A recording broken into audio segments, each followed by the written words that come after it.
అందరికీ నమస్కారం అండి. మణి తెలుగు కథలకు స్వాగతం. ఈరోజు మన ఛానల్లో కొన్ని మోటివేషన్ కొటేషన్స్, అలాగే మంచి మాటలు, జీవిత సత్యాలు చెప్పుకుందాం. కోపం, విపత్తు ఒకలాంటివే.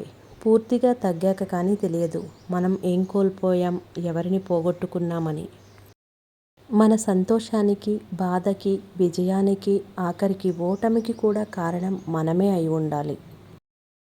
గుర్తుపెట్టుకో, నీ ఆవేశం 2 అడుగులు ముందుకు వేస్తే ఆలోచన 4 అడుగులు వెనక్కి వేస్తుంది. ప్రేమించే వారందరూ నీ నుంచి ఏదో ఆశిస్తున్నారనుకోవడం నీ అపరిమికత.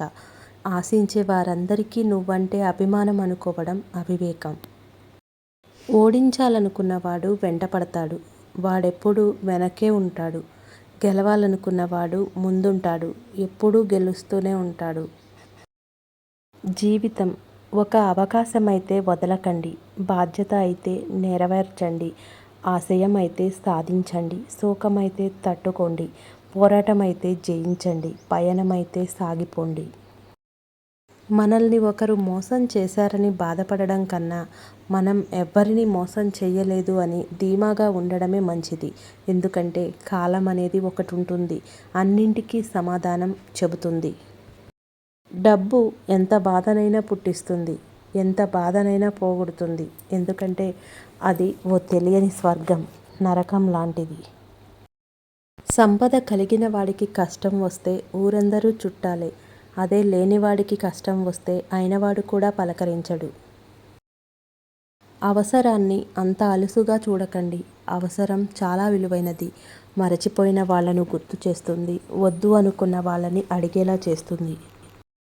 విజయం సాధించిన తర్వాత ఏమాత్రం నిర్లక్ష్యం పనికిరాదు. మరోసారి అపజయం ఎదురైతే మొదటి విజయం ఉచితంగా వచ్చిందేనని అనడానికి ఎందరో ఎదురు చూస్తుంటారు.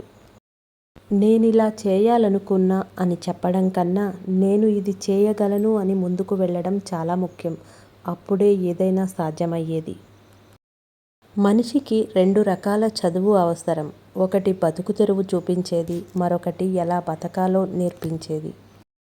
అక్రమ సంపాదనతో చేసే విందు భోజనం కన్నా కష్టార్జితంతో తాగే గంజినీరు ఎంతో సంతృప్తినిస్తుంది.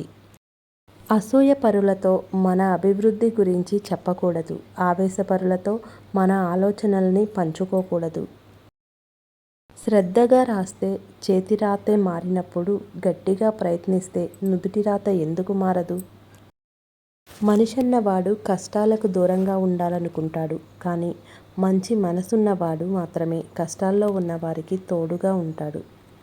గొప్పలు చెప్పుకోవడానికి, గొప్పగా చెప్పుకోవడానికి చాలా తేడా ఉంది.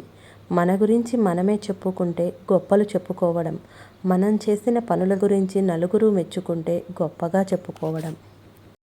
నీ మనసులో ఎంత మంచితనం ఉన్నా నీ జేబులో మనీ లేనప్పుడు ఈ లోకం నిన్ను గుర్తించదు.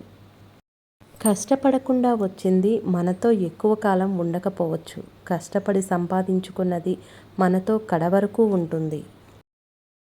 గమ్యం కనిపిస్తున్న నడక ప్రారంభించని వాడు, లక్ష్యం లేకుండా ముందుకు వెళ్ళేవాడు ఎప్పటికీ విజయాన్ని సాధించలేరు. నమ్మకాన్ని అంగడిలో పెడితే ఎంతకు పోతుందో తెలియదు, కానీ పోగొట్టుకున్న దానిని తిరిగి పొందాలంటే జీవితకాలం సరిపోదు. ఈ వీడియో కనుక మీకు నచ్చినట్లయితే లైక్ చేయండి, షేర్ చేయండి, సబ్స్క్రైబ్ చేయండి. Thank you for watching.